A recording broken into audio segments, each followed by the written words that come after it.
7 de la mañana con 41 minutos, 7:41 minutos. Saludamos con nuestro primer invitado. Nos acompaña vía telemática el general en servicio pasivo, excomandante general de la Policía Nacional, Ramiro Mantilla. General Mantilla, buenos días, bienvenido, gracias por aceptar nuestra invitación.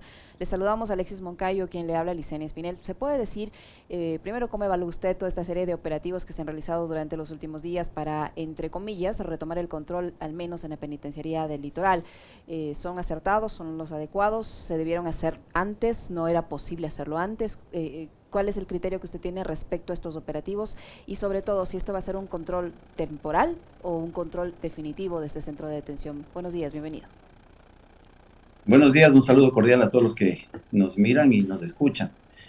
Bueno, yo diría que este estado de excepción ha sido uno de los pocos, o si no es el único, que ha producido efectos inmediatos sobre el tema de la seguridad, por cuanto yo en mis intervenciones de hace mucho tiempo insistía en que la única forma de disminuir el delito y la violencia en las ciudades es que se tome el control total de la penitenciaría del litoral, de donde es eh, cuando se ordenan muertes y incide mucho en la seguridad en las ciudades.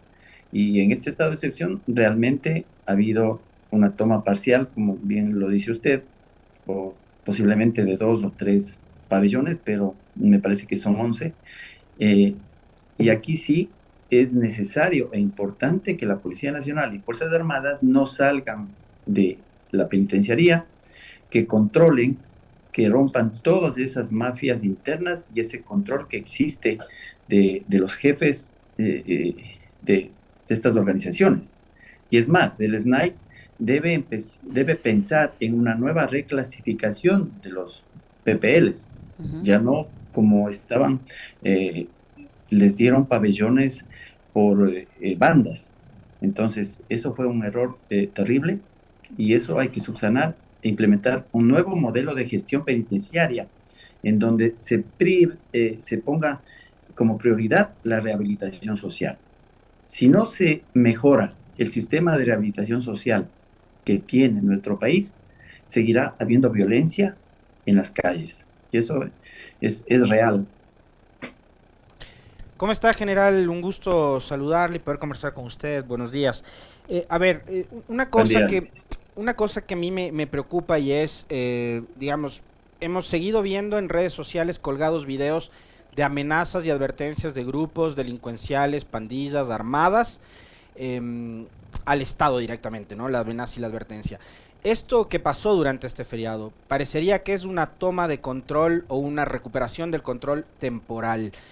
Y usted decía algo que es fundamental, general, y es, tiene que haber una política de rehabilitación social, más allá de la estrategia de seguridad que también debería haber, y quiero pedirle un comentario suyo sobre si en efecto, como ha dicho el señor Ordóñez, subiendo un video el fin de semana, hay a su criterio una estrategia de seguridad o todavía no.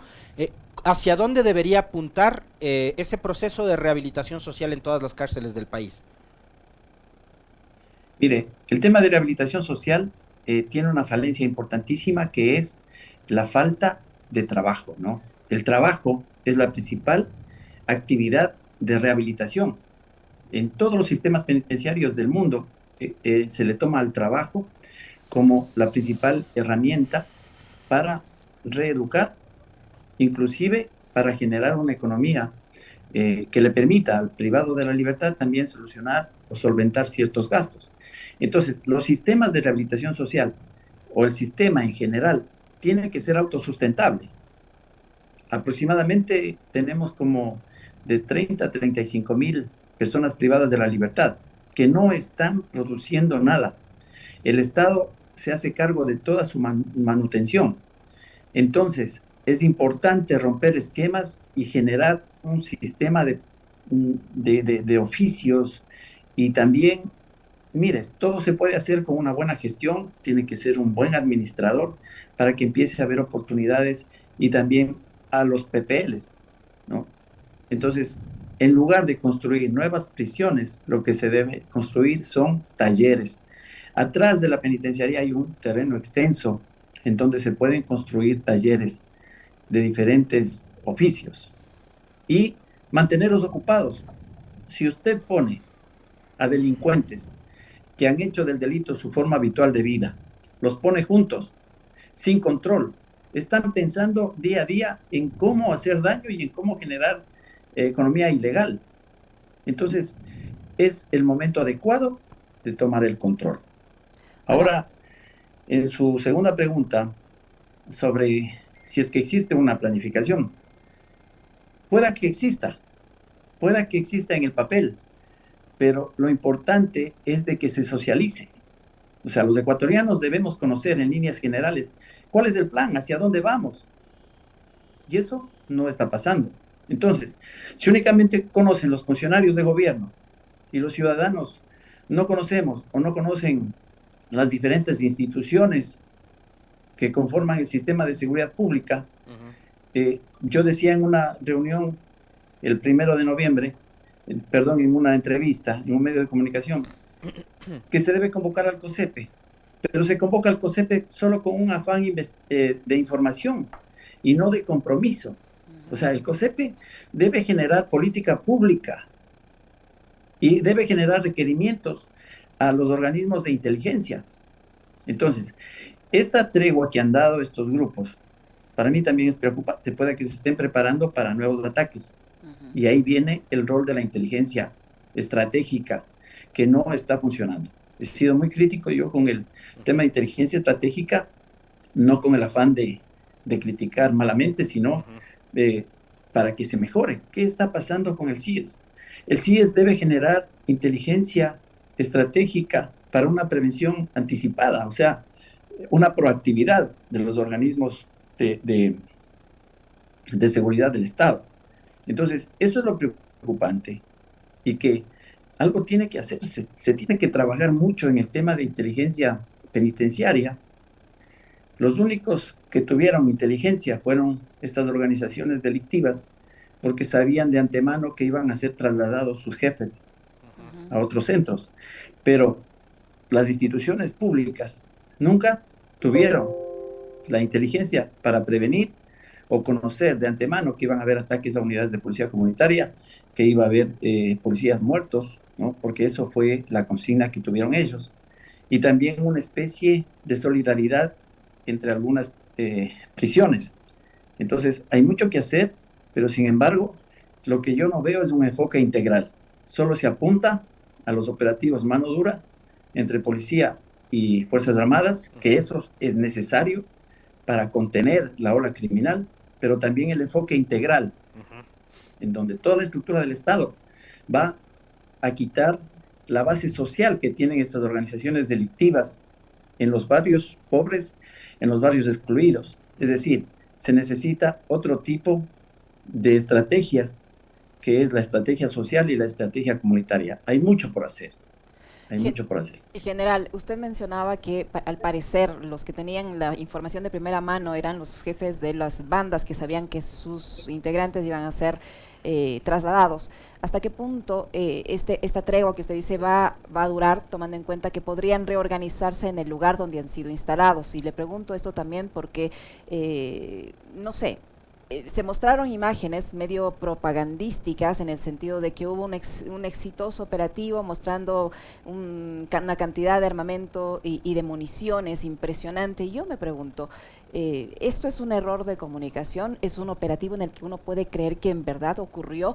Porque se supone que la policía está allí para evitar que ese tipo de armamento ingrese a las cárceles. Al exhibirlo así como lo han exhibido durante estos días que han intervenido en la penitenciaría del Litoral, ¿no se está cayendo, no se está evidenciando al menos un error allí en cuanto al control? Por eso le pregunto yo, ¿hasta qué punto estos traslados, estos decomisos, estos operativos van a ser duraderos? ¿Y qué posibilidad hay de que estos líderes de estas bandas que han sido trasladados se reagrupen en los otros lugares donde se han instalado? Mire, hay varios aspectos para analizarlo rápidamente. No existe control de accesos en la penitenciaría. O sea, un buen control de accesos no existe. No hay tecnología que permita controlar a través del economato, es decir, de todo lo que entra para la alimentación, se pueda controlar con tecnología, con escáneres para determinar, para identificar todo lo que ingresa, lo que está prohibido, ¿no? Hay 3 líneas de mando en los centros de rehabilitación social. Por un lado está el SNAI, que es algo administrativo, por otro lado está el director del centro, que si bien depende del SNAI administrativamente, pero tiene sus propias decisiones al interior, y el otro está la Policía Nacional como encargado de la seguridad externa. 3 líneas de mando, 3 instituciones que la verdad, o sea, no hay un trabajo en equipo. Entonces, es importante generar una sola línea de mando y políticas públicas relacionado con rehabilitación social, pero es urgente el control de accesos. Caso contrario, seguirán ingresando armas, seguirán ingresando municiones y todo lo que ha existido ahí al interior, ¿no? Y lo más importante, recuperar el control. No puede ser que exista, qué sé yo, posiblemente 60 guías por turno, 60 agentes de control penitenciario, como se llaman ahora, para controlar a 11.000. Entonces, ¿qué significa esto? Que quien tiene las llaves de los pabellones son los PPLs y que cada organización tiene el control y únicamente el guía está ahí para reportar alguna novedad. Entonces, si se toma el control específico con un régimen penitenciario estricto, en donde no se permita ninguna actividad ilegal al interior de estos centros, ahí va a cambiar. Ahora, ¿qué se debe hacer para evitar que existan nuevos atentados y nuevos ataques a la policía o a ciudadanos? Es inmediatamente atacar a estas organizaciones delictivas en los lugares en donde han hecho su base de operaciones. En Durán tenemos muchos atentados, en Santo Domingo también tenemos muchos atentados, en Esmeraldas. Entonces, la policía sabe en dónde están estas organizaciones asentadas. Y ahí tiene que inmediatamente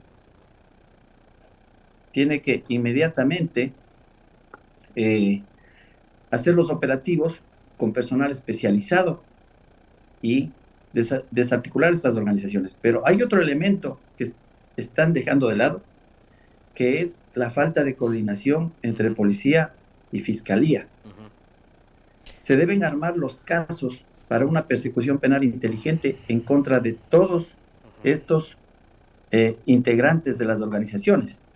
Se me ocurre en este momento, si han sido detenidos casi 200 integrantes de estas organizaciones delictivas y quienes están en libertad, estuvieron detenidos un mes tal vez y les dieron medidas sustitutivas. Entonces, recabar toda esa información y hacer casos y procesos específicos, porque si usted les golpea a los líderes de estas organizaciones y también, si ya están detenidos, les ponen un régimen estricto, va a haber resultados positivos. Pero lo que sí se necesita es liberar a los barrios de este control de estas organizaciones delictivas y, como le dije, negar la base social a estas organizaciones, que son los chicos de 12, de 15, de 17 años que ya se están identificando con estas organizaciones porque no tienen alguien a quien parecerse o a quien tomar como ejemplo, pero en el sentido bueno. O sea, hay poca presencia del Estado. La única presencia que tienen del Estado es la unidad de policía comunitaria en su barrio y con todas las falencias que conocemos que tiene la policía comunitaria en esos sectores. Usted nos deja general muchísimos elementos muy interesantes como para poder entender la complejidad del problema, pero también para saber y entender hacia dónde tiene que apuntar la fuerza pública y el Estado en general para poder resolver estos conflictos. Usted hablaba de lo que debería ser inteligencia, coincido totalmente, me parece que su análisis corresponde a lo que en realidad debería ser y en donde deberían estar enfocados todos los esfuerzos del gobierno. Tiene que haber un trabajo de inteligencia, tiene que haber presencia del Estado más allá de la UPC, es decir, tiene que haber inclusión económica y social, tiene que haber Ministerio de Trabajo, tiene que haber Ministerio de Salud en los barrios de estos que han sido golpeados por la delincuencia.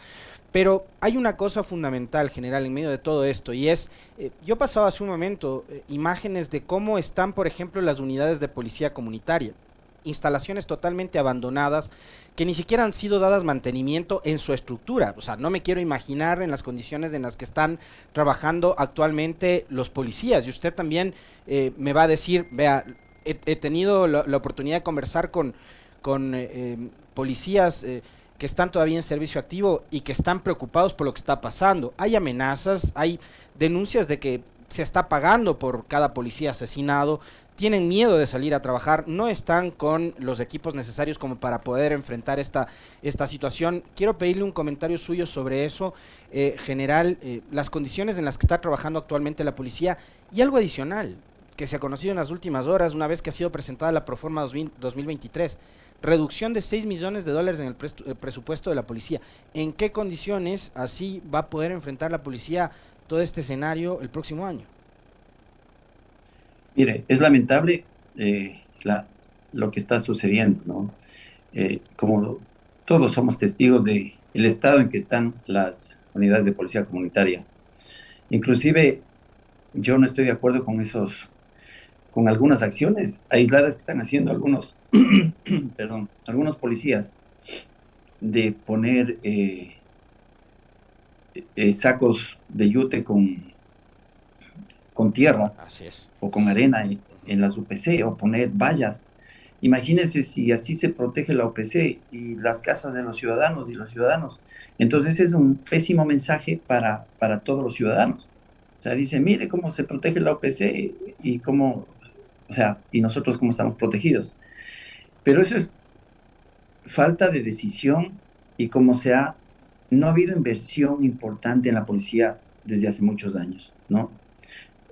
Yo fui testigo desde el 2016, ya empezó a escasear los recursos económicos y se empezó ya a no alcanzar el dinero para mantenimiento, para compra, para renovación de chalecos antibalas, para compra de más pistolas, y peor con el gobierno de Moreno, ya a la policía se le dio lo mínimo, ¿no? Lo mínimo.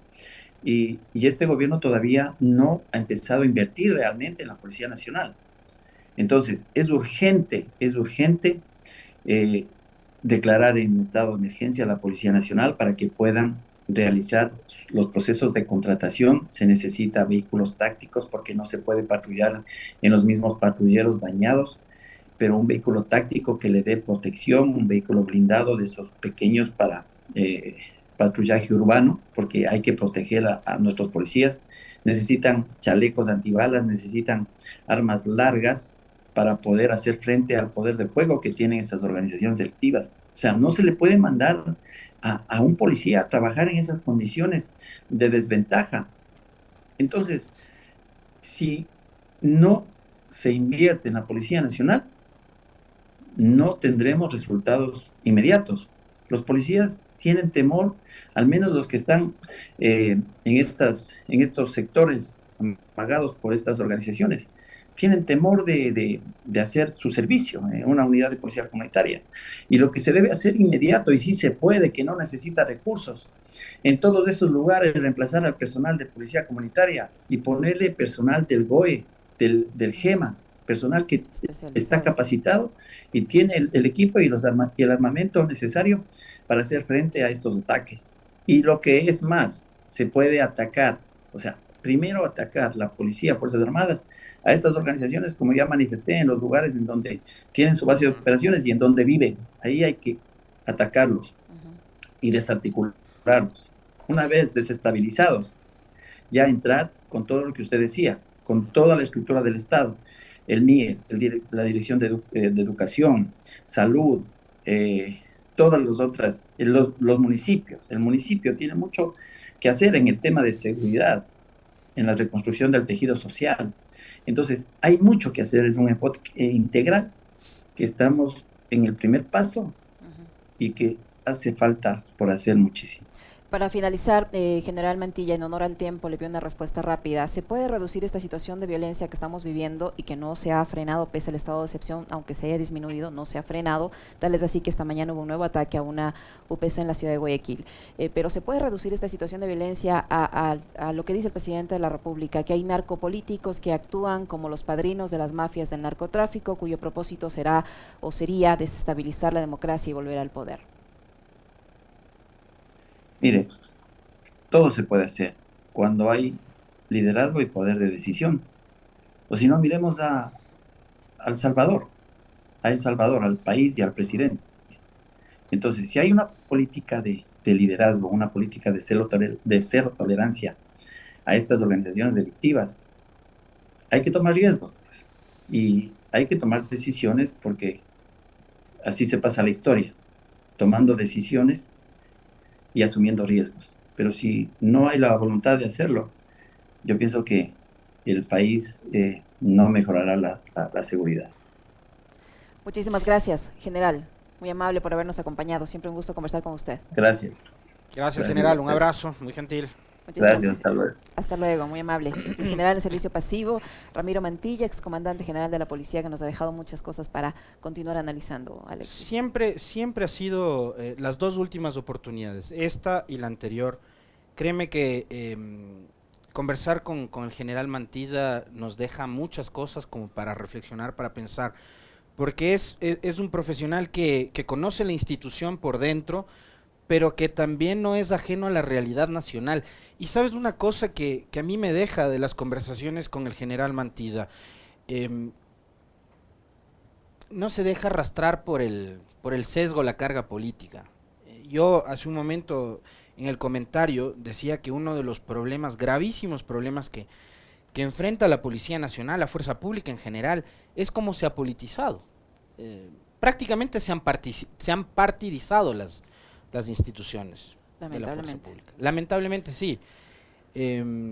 Y tienen una carga ideológica súper fuerte en contra de, no sé si a favor de una tendencia política, pero sí en contra de una tendencia política. Y, digamos, eso demuestra que en un Estado democrático, digamos, está bien que tú puedas tener una afinidad o, digamos, momentos de oposición con determinada línea ideológica, pero ya cuando estás, digamos, en el cumplimiento del deber y de tales, y cuando tienes, y te vuelves también en un garante de la democracia, ya te deja que pensar, ¿no? Así es. Te deja que pensar. Por eso creo que es muy pertinente y es, como digo, siempre muy interesante escuchar una voz, además autorizada, como la del general Mantilla, que conoce la policía por dentro, pero que no es ajeno a la realidad que vive el país. Y te deja un diagnóstico, me parece que muy interesante sobre lo que está pasando y lo que deberían hacer. Así es, que no se deja llevar por lo que dicen otras personas, que trata de hacer una evaluación objetiva en base a su experiencia incluso, y que deja sugerencias importantes, que si dejamos de lado estas cuestiones políticas que nos están hundiendo como país, estos radicalismos que nos están hundiendo como país, y los toman en cuenta, yo creo que podrían mejorar muchísimo las cosas. Inteligencia, ha dicho él, primero, inteligencia, y que la inteligencia se ponga al servicio de la seguridad de los ecuatorianos. Y fíjense, yo cuando comentaba el tema de las UPCs, ni siquiera me acordaba de este detalle que decía el general Mantilla. Para todos los que dijeron que era una estupidez pedir que a la policía le preparen, le equipen, le armen, ¿ya? El general Mantilla dijo dos cosas que resultan realmente vergonzosas: que a la UPC la protejan con sacos de yutes llenos de arena y con vallas, como la imagen que presentábamos hace un momento. O sea, si unas vallas, si unas vallas son una barrera de protección de una UPC, la reflexión que hace el general Mantilla es la correcta. El ciudadano, ¿qué va a decir? Pero si ustedes mismos no están protegidos, ¿cómo diablos nos van a proteger a nosotros? Vamos a continuar, Alexis. Continuamos luego con nuestro comentario. Pero oye, y una cosa adicional. Ya nuestro segundo invitado. Los recursos, dice el general Mantilla, escasean en la policía desde el 2016. Y en el gobierno de Lenín Moreno, lo que se les entregó fueron minucias a la policía. Y la misma política de austeridad o de austericidio sigue vigente hasta hoy. Que no se ha hecho ninguna inversión aún, dijo el general Mantilla, en este gobierno para la Policía Nacional.